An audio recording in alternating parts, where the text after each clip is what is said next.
Assalamualaikum warahmatullahi wabarakatuh. Bismillahirrahmanirrahim. Alhamdulillahirabbil alamin. Wa bihi nasta'in wa ala umuri dunya wadin.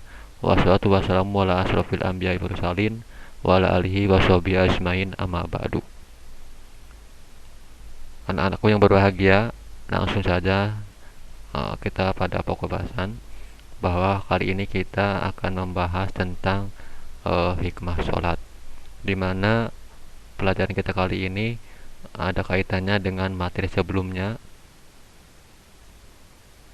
Kemarin kita sudah membahas tentang pengertian sholat. Sekarang kita akan membahas apa itu dengan hikmah sholat. Untuk itu, silahkan kalian perhatikan, kalian simak penjelasan Bapak berikut ini. Selamat mempelajari, selamat menyimak, selamat memahami. Semoga bermanfaat.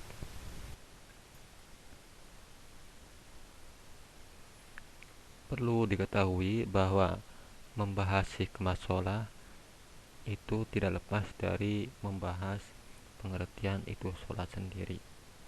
Maka dari itu nanti di sini saya akan sempilkan sedikit membahas tentang sholatnya juga, biar hikmah sholatnya mudah dipahami.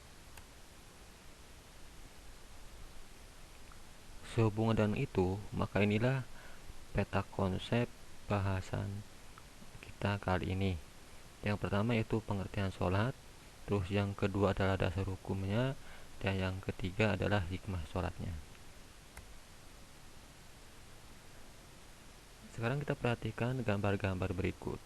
Ini adalah gambar yang erat kaitannya dengan pelaksanaan sholat itu sendiri.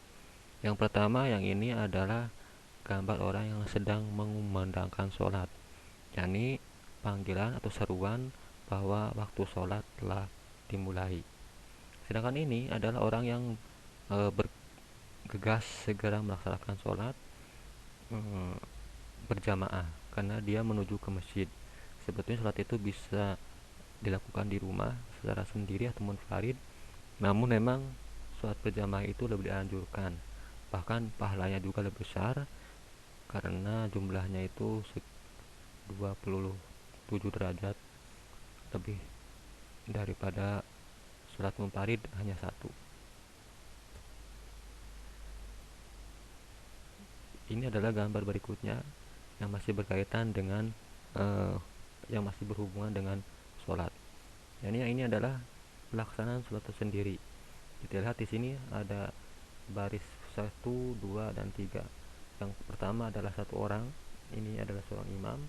Yang kedua dan ketiganya adalah makmumnya. Lalu yang ini adalah kegiatan setelah sholat, yaitu berdoa bersama. Selanjutnya, ini adalah pengertian sholat. Jadi sholat itu adalah ucapan dan perbuatan yang diawali dengan takbiratul ihram dan diakhiri dengan salam. Apa itu takbiratul ihram?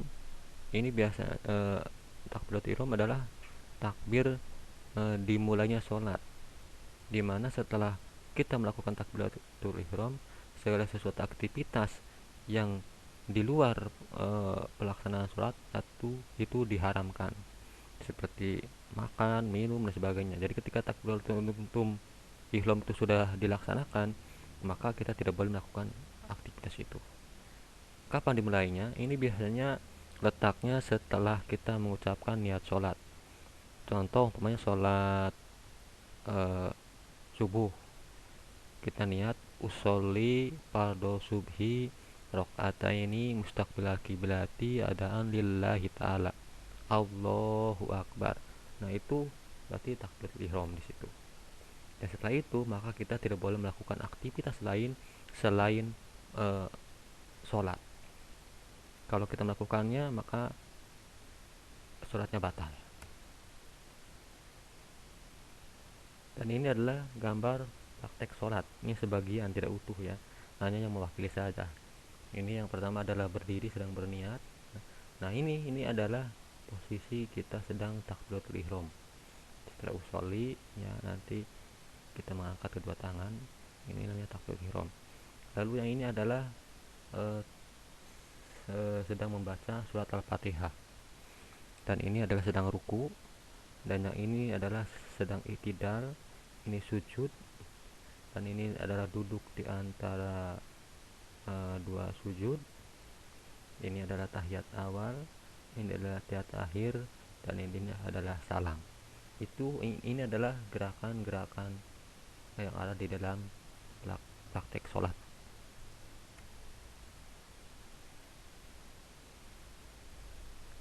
Lalu sholat wajib. Jadi sholat itu ada dua, ada sholat sunnah dan sholat wajib.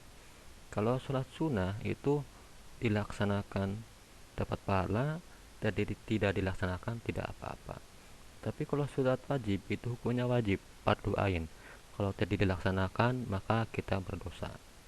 Nah, sholat wajib itu sehari semalam jumlahnya ada 5. Yang pertama isya, subuh, zuhur, asar, maghrib. Kalau kita ambil inisial huruf awalnya, maka ini sebetulnya akan membentuk sebuah singkatan, yakni Islam.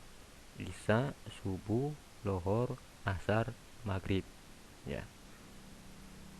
Jadi sholat ini wajib dilaksanakan dalam sehari semalam. Jumlahnya cuma ada 5, jumlah rakaatnya ada 17.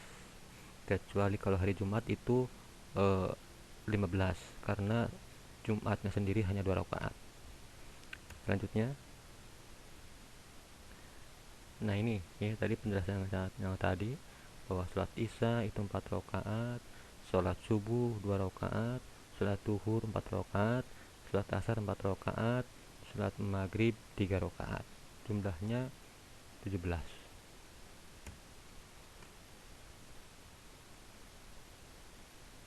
Nah, ini adalah dasar hukum sholat. Jadi sholat itu ada dasar hukumnya.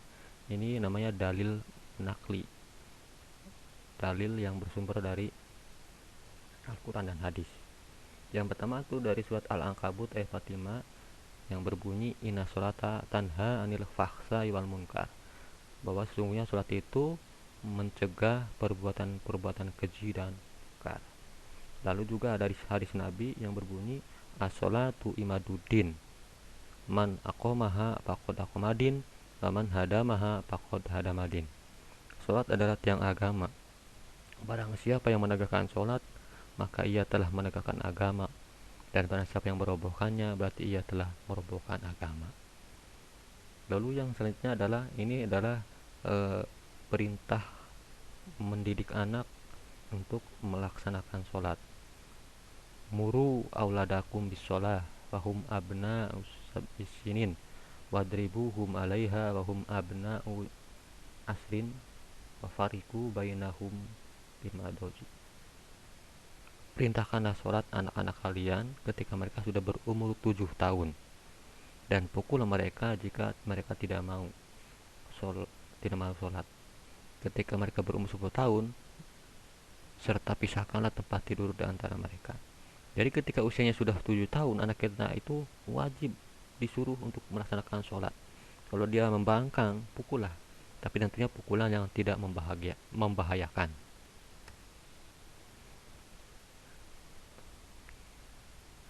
Selanjutnya, nah ini kita sekarang sudah menginjak pada pokok utama, ya, sesuai dengan judulnya, yaitu hikmah sholat. Di pengertian hikmah sholat adalah dampak atau efek yang timbul setelah kita mengerjakan sholat. Contohnya berupa perbuatan yang baik yang tumbuh dalam diri sendiri setelah kita mengerjakan sholat. Jadi hikmah sholat itu adalah efeknya, dampaknya. Setelah kita melakukan sholat, maka kita akan memiliki sifat-sifat yang baik, ya, yang tumbuh dalam diri kita karena kita memang rajin melakukan sholat itu sendiri.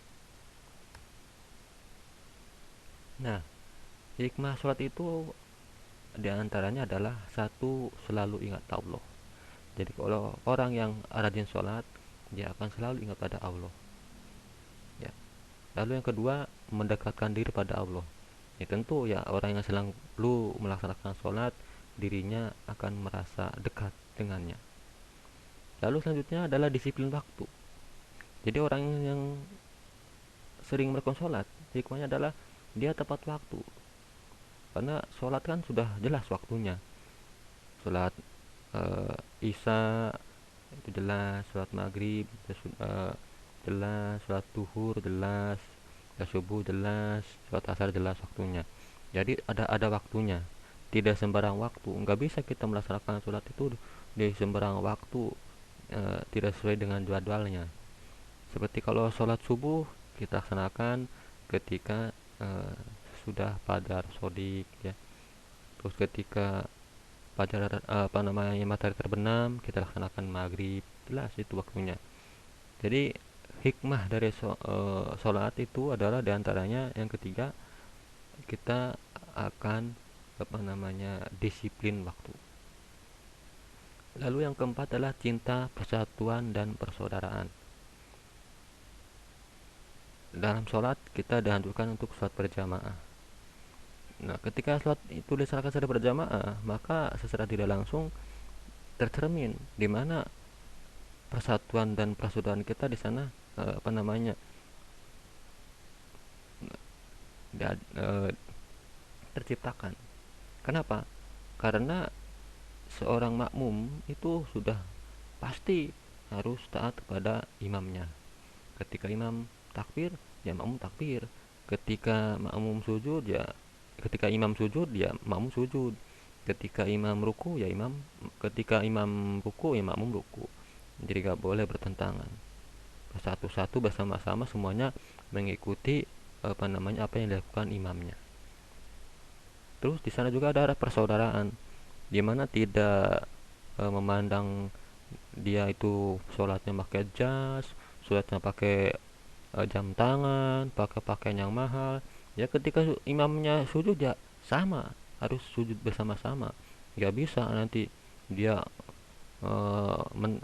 mengecualikan diri, tidak melakukan itu.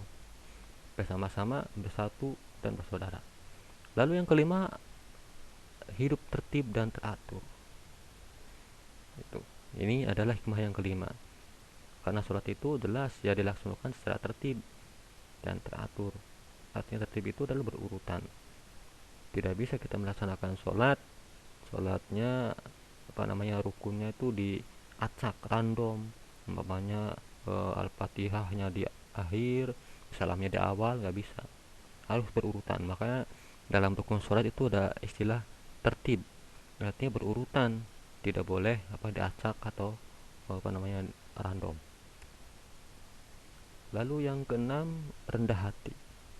Jadi orang yang sering sholat itu tidak sombong ya, dia tidak congkak ya, itu ya. Dia akan merasa rendah hati.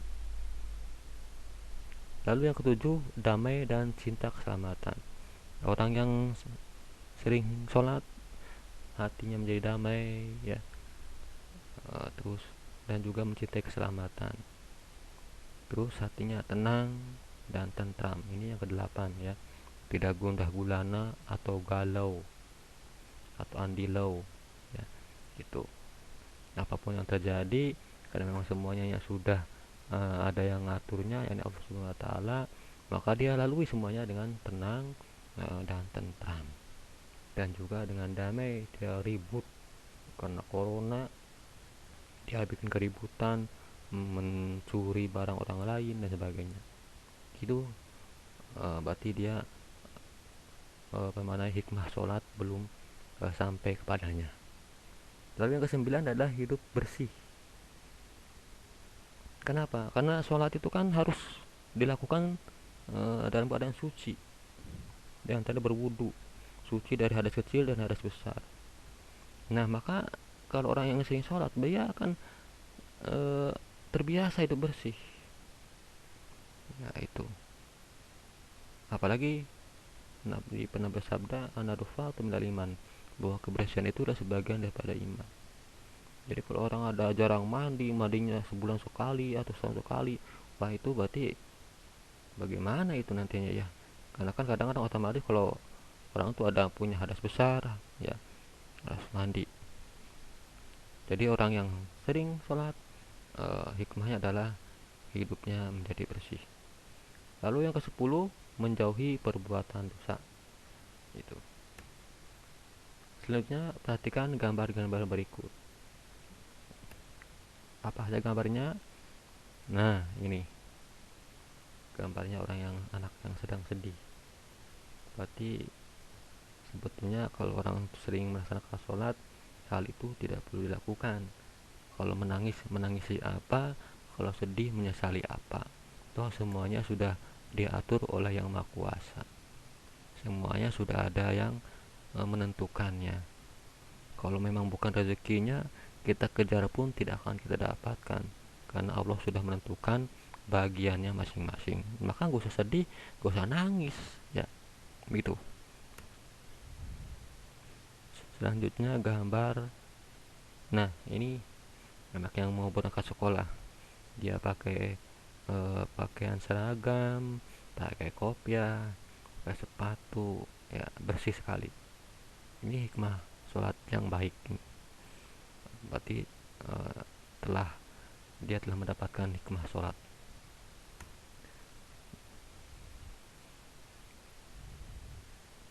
Nah, ini dia berangkat ke sekolah mandiri, ya, tidak bergantung pada orang tuanya.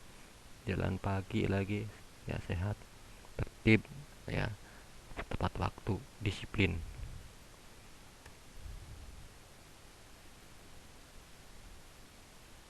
Nah, ini kalau ini adalah orang sedang berantem, berarti dia belum mendapatkan hikmah sholatnya. Sebab pada sholat itu kan hikmahnya adalah damai, cinta damai, cinta keselamatan. Apa yang diributkan, apa yang dipertengkarkan, kenapa harus seperti itu, ya. Berarti dia kalau ada anak sekolah yang sering berantem, sering tawuran, ya, sholatnya tidak memberikan dampak apa-apa bagi dirinya.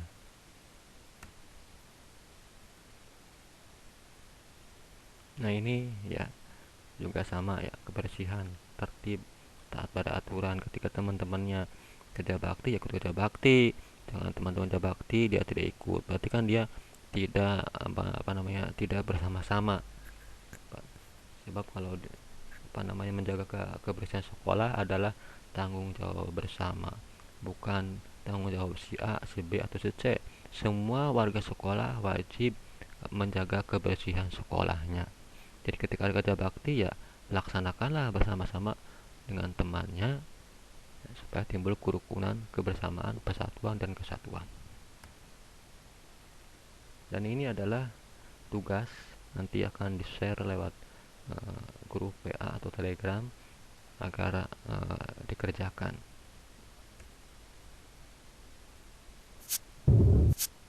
Nah, ini juga sama, ya, nanti akan di-share, dikerjakan sebagai tugas, ya, PR.